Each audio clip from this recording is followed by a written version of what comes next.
টানা ৭ দিন মৃত্যুর সাথে পাঞ্জা লড়ে না ফেরার দেশে চলে গেছে মাগুরায় ধর্ষণের শিকার ৮ বছরের শিশু আসিয়া। তার মৃত্যুতে শোকাহত পুরো বাংলাদেশ। ধর্ষকের বিচারের দাবিতে শোকাহত মানুষ তাদের ক্ষুব্ধ প্রতিক্রিয়া জানিয়ে স্ট্যাটাস দিয়েছে সামাজিক যোগাযোগ মাধ্যমে। আর বিএনপির ভারপ্রাপ্ত চেয়ারম্যান তারেক রহমান বলেছেন, এ মৃত্যু কোনোভাবেই মেনে নেওয়া যায় না।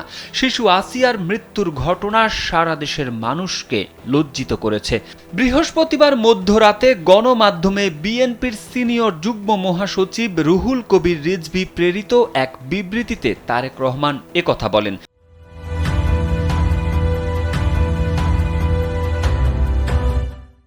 বিবৃতিতে তারেক রহমান বলেছেন, নির্মম পাশবিকতায় আসিয়ার মৃত্যুর ঘটনা দেশবাসীর মতো আমাকেও ব্যথিত করেছে।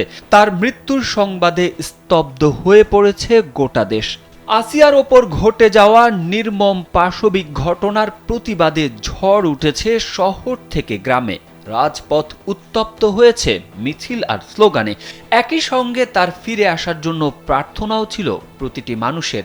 তিনি আরো বলেন, বিচারের দীর্ঘসূত্রিতার ফলে আইনের ফাঁক দিয়ে ধর্ষণকারীরা বারবার রক্ষা পেয়ে যাচ্ছে, যার ফলে ধর্ষণের মাত্রা দিন দিন বেড়েই চলেছে।